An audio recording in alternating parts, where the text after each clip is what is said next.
Welcome to my EU4 MP game, where I bring Sweden from a small backwater nation to one of the foremost powers of Europe.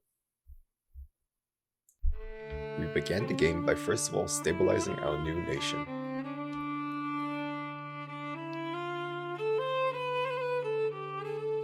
The renegade general Johan Vasa would become the one to lead the rebellion and lead us to glory and victory from the Danes. The new Swedish kingdom would be established shortly after, and this fledgling nation sought to secure its new borders by defeating all those who would threaten it. Truly, the start of a new era. With the rise of the new kingdom, the crown of Poland would become an issue to resolve, but not now. Our first war was against the Danes.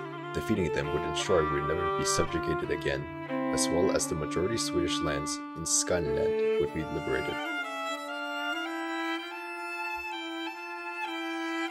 The capital of Denmark was seized to ensure they would never threaten us again.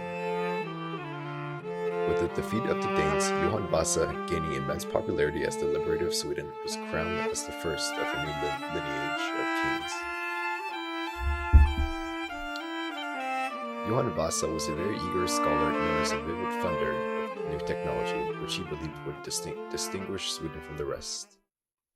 He then led a war against the Novgorodians, reduced to a rump state of Slavs ruling over the majority Karelian subjects. The Karelian subjects sent an envoy to Johan to intervene and destroy the Novgorodians, which he eagerly accepted in a hope to secure the vital fur trading outposts of the White Sea. While this war was ongoing, the state of Skanland was finally integrated into Sweden, but a Danish minority resisted this new integration and rose up in rebellion.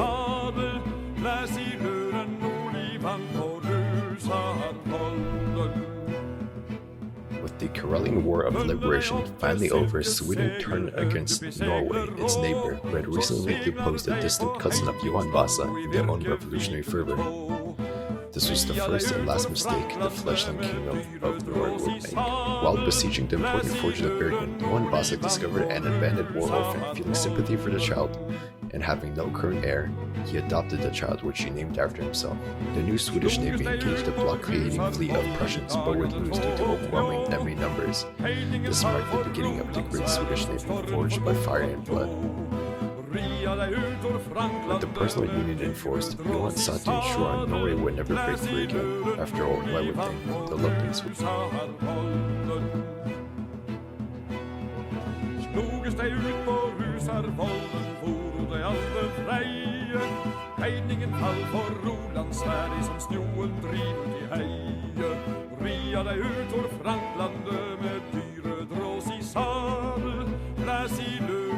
Further reform was passed in Sweden, centralizing the state, which had become a major problem due to the rate at which the kingdom was growing.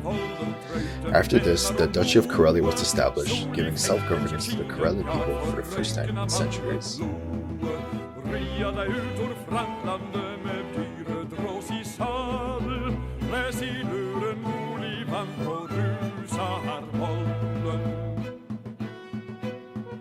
A new trade company was also established in the White Sea to ensure the fur would keep flowing. The Livonian order was next on Sweden's warpath, the monastic order becoming a major trading rival as well as a diplomatic thorn, and as such needed to be destroyed. The Swedish navy was once again destroyed by the combined fleet of the Livonians and Regans, but this diversionary attack allowed Swedish troops to land in Estonia. The Livonian order was dissolved, and the Swedes put in charge their own Swedish clerics to rule.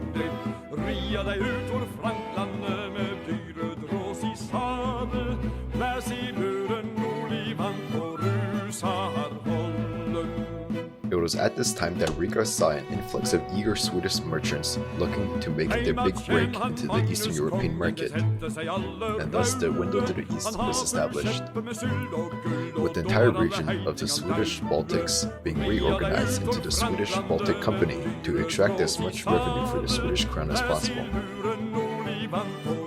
With Sweden's borders secured, the issue of the Polish crown was debated by the nobles of Sweden. While many sought to conquer Poland, Johan realized that war between the two states will only strengthen the growing Tsardom of Muscovy, and sought to reinforce their ties instead. The semi-nomadic Sami people were the next to be dealt with, their nomadic ways making it hard for the Swedish crown to assert their control over them. And so they sought to integrate them into the mainline Swedish culture. After all, they love being Swedish.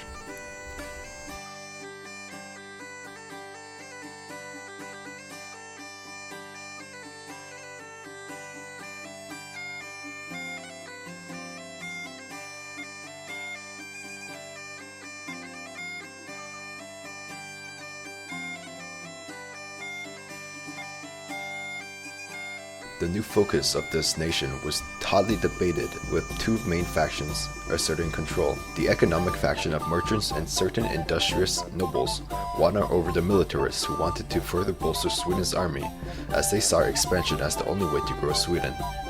But this economic focus would lay the first foundations for the Swedish Industrial Revolution, although it would not be realized until much later. The Swedish Navy was also further expanded to counter any naval threats in the future.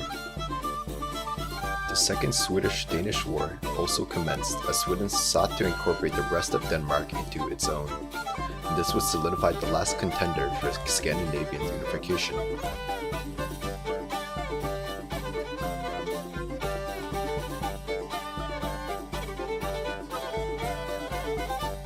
In the coast outside Sealand, the combined Swedish and Norwegian Navy was defeated by the combined Danish Navy, once again marking another defeat for the fledgling nation's navy.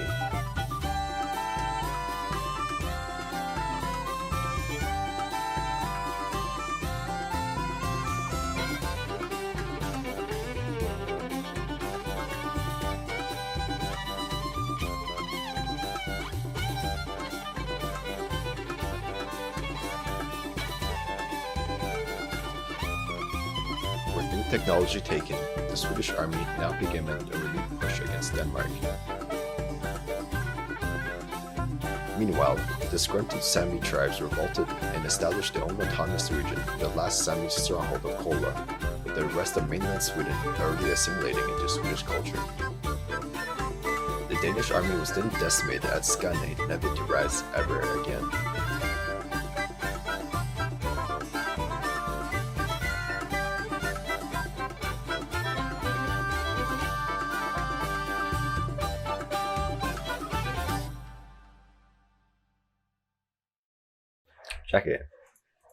Jackie, what do you think about Danube annexing like most of Lithuania? That's interesting. And finally, with the last of the Danish lands joining the Swedish crown, all of Scandinavia was secured. The one wish of Johan Vasa was achieved, and a great triumph was thrown in Stockholm to mark this great day. On November 25th, becoming Unification Day, the bickering kingdoms of Scandinavia were finally quelled and peace dawned over the land.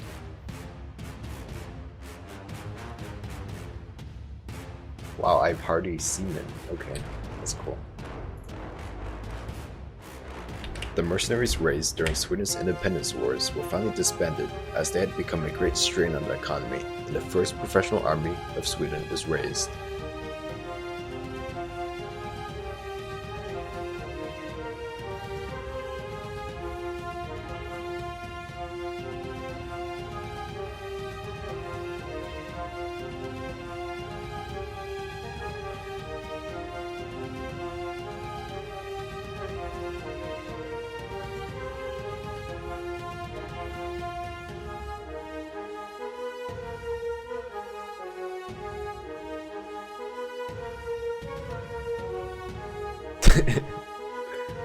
Lithuania's an empire, what the fuck?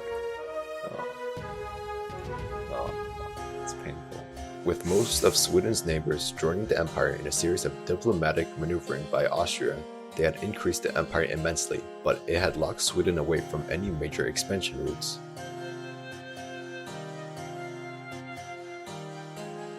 The navy then saw another preemptive expansion in anticipation of war against the Gotlander pirates and the Hanseatic League, both of which had become a humongous thorn in Sweden's side. Galley combat was further refined to ensure Sweden would not lose navally ever again. In a bid to raise funds to pay off the immense amount of war debt incurred, Crown land was sold off to whoever had the money to buy.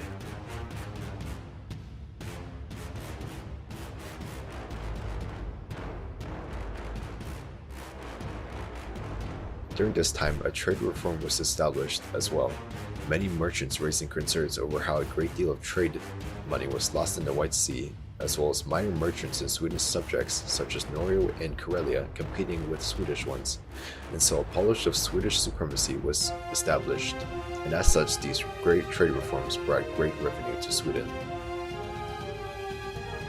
War against Scotland was then waged, and 4 pirate ships were caught off guard and destroyed by the Swedish Navy.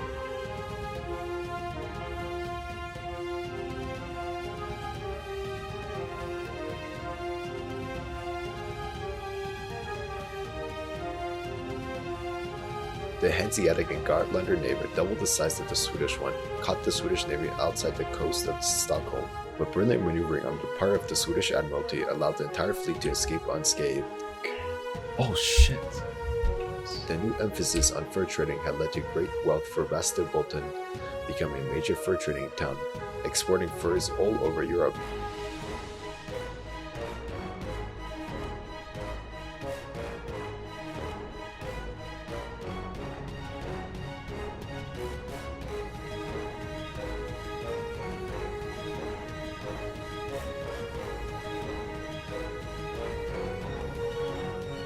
The Swedish Navy then engaged in a series of naval engagements, where they defeated 2 waves of Hanseatic ships, and finally the Swedish Navy had won and established themselves as the sole controller of the Baltic Sea.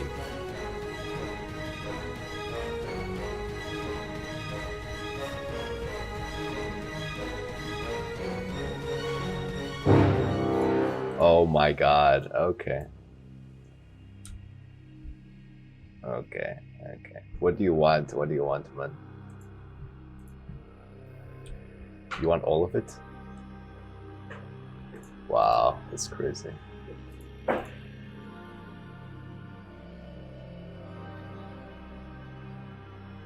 The Muscovites, seeing an opportunity to seize the Novgorodan territory controlled by Sweden, attacked. Peace was quickly sued with the Hanseatic League, and the full focus of the Swedish army was turned to defend the eastern frontier.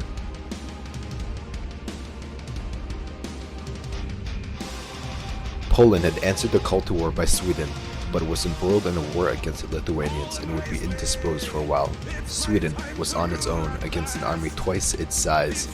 This was the greatest threat to Sweden since its independence war, and this war would show whether the Swedish experiment was truly tenable or not. A nation beset on all sides by enemies, this was the testing ground of Swedish tenacity. While en route to the city of Viborg, Johan and his 16-year-old son, Johan, were ambushed by a disgruntled Sami man and were both killed. Sten Gustavsson, one of Johan's generals, distinguishing himself during the Swedish Wars of Independence, became regent. Gustavsson would ensure that Sweden would not fall into a state of chaos while an existential threat faced the Swedish Empire. What the fuck? Muscovy and Ottomans backing Poland's not even a GP, what the fuck? Bro wants to hint, I guess. I guess. Immediately, Gustavsson set out to begin raising over 19,000 mercenaries who were direly needed to supplement the Swedish ranks, as the Swedish professional army had been going through reform and was not yet at full strength.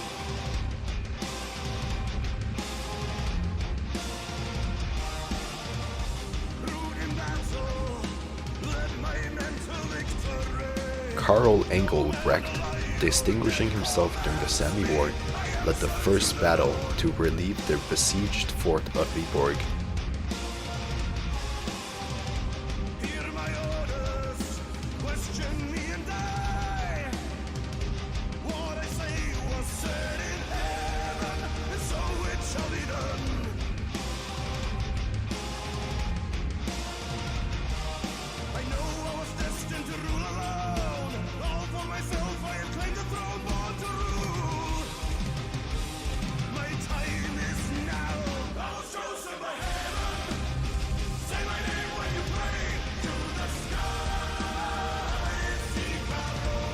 It was a decisive victory, killing over 12,000 Muscovites while only taking 8,000 casualties.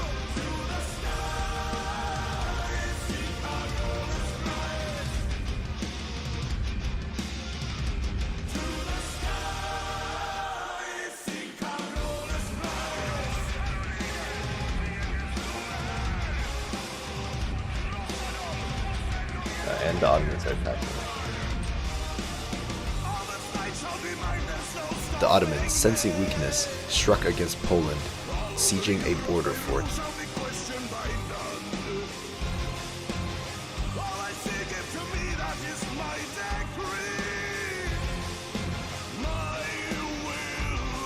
Gustavusson, sensing this dire problem, decided to split his force in half, with one sieging down the vital fort of Novgorod, as taking this would allow the Swedes to strike at Moscow, while the other contingent went down south to relieve the Polish fortress.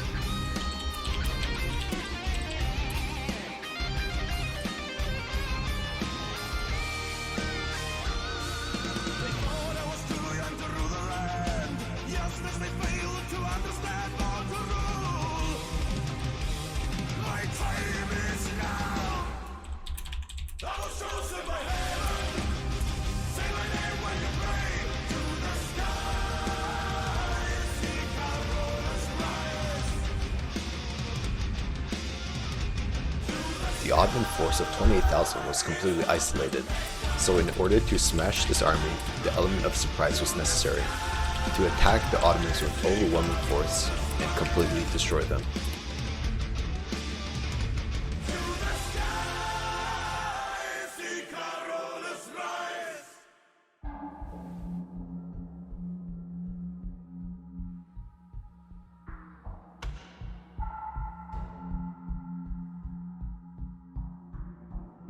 With the loss of the border fort, the plan had now changed dramatically. The Ottoman army needed to be engaged immediately in order to stop them from going up north to reinforce the northern front. And so the Polish army took the main battle, while the Swedish army went around this flank and attacked the reinforcing army.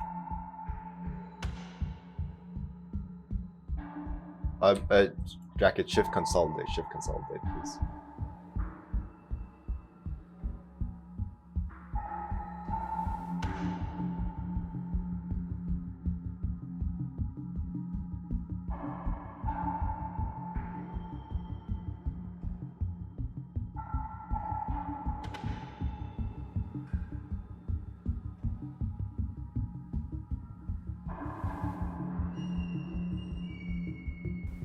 The main Ottoman army, seeing its rear being cut off, retreated immediately, but this was a fatal mistake, as the disorganized Ottoman forces retreated straight into the Swedish army waiting for it and was absolutely annihilated.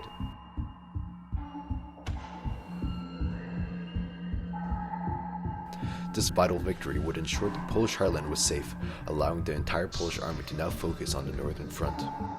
Goodbye. Jacket, what did I tell you, man? I told you we'd clap their cheeks. Okay, let's go back. The Swedish army marching north had found a small scouting party of Greek janissaries and engaged, sensing an easy victory. The scouting party sent an urgent request for reinforcements from the nearby Muscovite army, and they had rushed to help. But they were too late. The Muscovites rushed into battle disorganized in unfavorable terrain.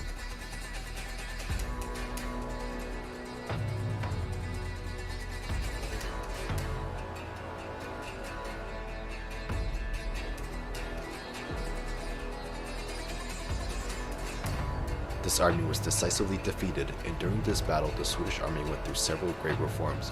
They were able to refine their infantry and cavalry tactics, giving them a noble edge over the Muscovite Ottoman coalition. The Polish were once again stuck in the south, besieging the border fortress. Gotta give it up, man. You're not gonna win this, man. Just give up already. Why the Ottomans in fucking Russia? What the fuck is this? Curse that shit. Fuck this. I'm out of here. And now the entire Ottoman army of over 50,000, as well as the Muscovite army of 50,000, totaling 100,000 enemy troops on this front, contending against the measly 40,000 Swedish, Norwegian, and Karelian troops. A Swedish army was caught off guard while securing a vital supply hub and lost to the overwhelming Ottoman and Muscovite numbers. That's a horrible battle for me. I'm so fucked.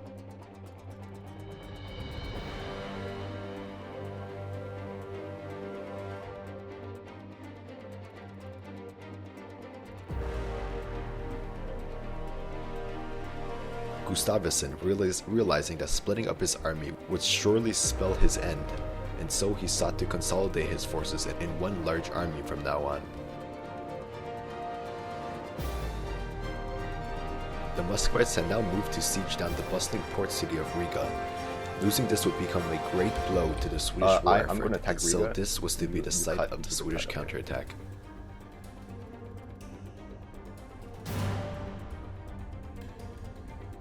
Okay, I'm attacking. Cut. Okay, oh fuck.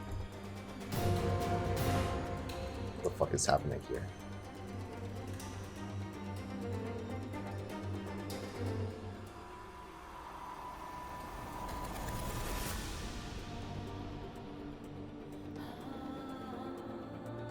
Sorry, we're clapping when it shoots me.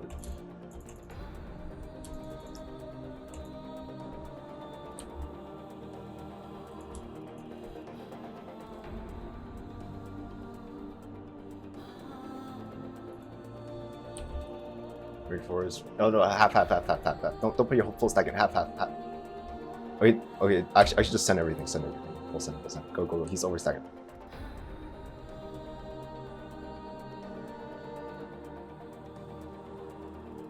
Okay, the Polish came in. The Battle of Riga had led to a heroic victory for the Swedes, led by the Karelian tactician, Karvold. Oh, yeah, we win. GG. Yes, no, we win. We really win. We rolled a 9. Oh my god, this Giga Chad 4-4 general. Oh my god, I love them. The retreating Muscovite forces were completely wiped, as well as the reinforcing Ottoman army was caught and defeated. We're just too good. Man. Oh my god. Okay, well, I'm going to siege that one.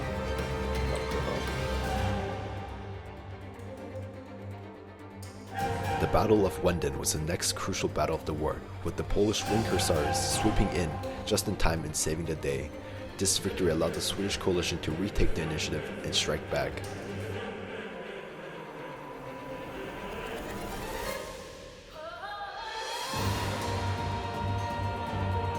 Actually, yeah, let's fight this.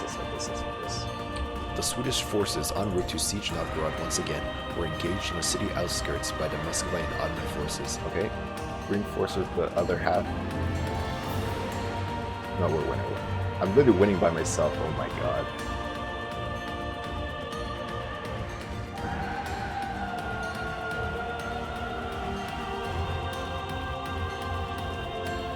Reinforce. Jacket, reinforce.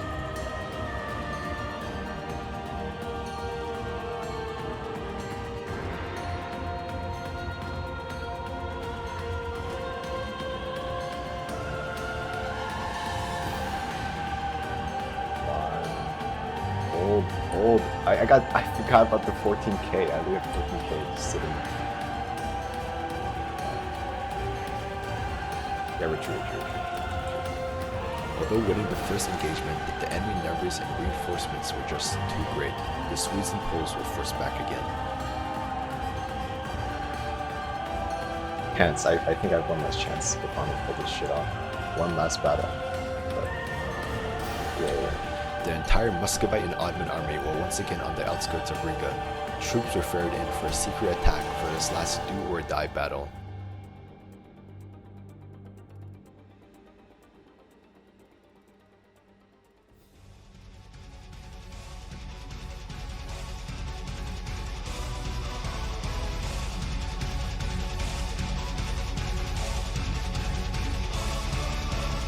While in the process of ferrying troops, the Muscovites had realized what was happening and had pulled a significant force, sensing an easy victory against a small measly force of 10,000. Okay, okay, and attack Riga, attack Riga. The fucking it's being retarded. Attack Riga, Riga. Ready. Once my troops leave, they're gonna stop. I don't know. This left the besieging forces in Riga unsupported and ripe for the picking.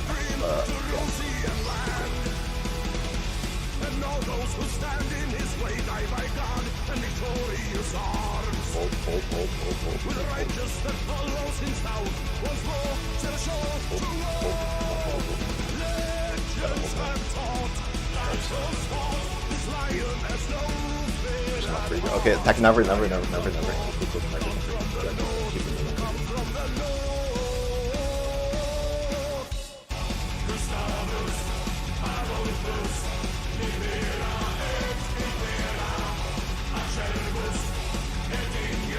up. If I sally out. Oh my goodness, let's go.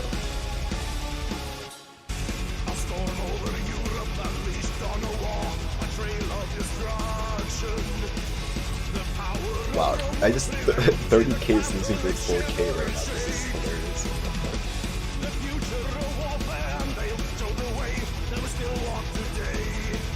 Okay, let's go. Let's sit up. We're not attacking the board. Come on, keep them moving. Come on, we can do this.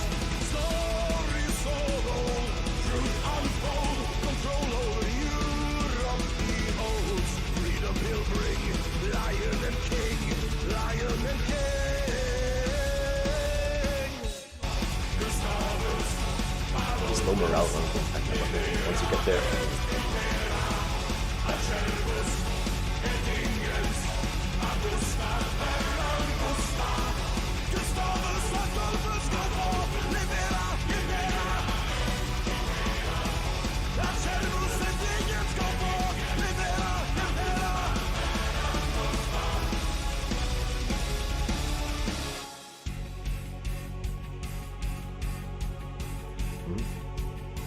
And Switcher should consolidate. Okay, Novgorod, attack Novgorod with me, quick.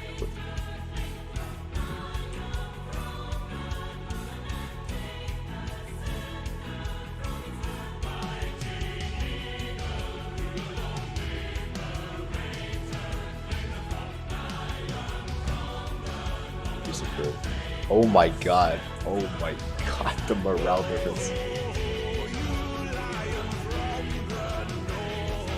I reinforced the word.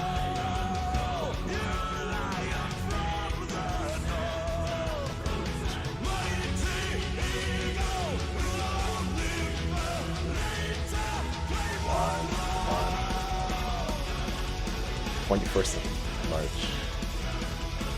What do you roll me? 0. Oh, they roll me 0? 6. Oh, retreat. Sure, man. Fine. Take it.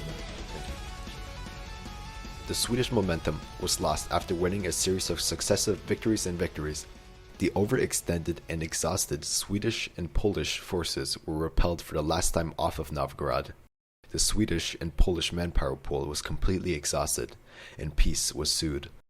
The White Sea fur outposts were lost, as well as majority of the Karelian Duchy, both ceded to the Muscovites. Over 300,000 men lay dead in the northern tundras, as well as the failed dreams of a Swedish Russia. But not all hope was lost. Sweden will rise again. After all, this is only the beginning of the Swedish Empire.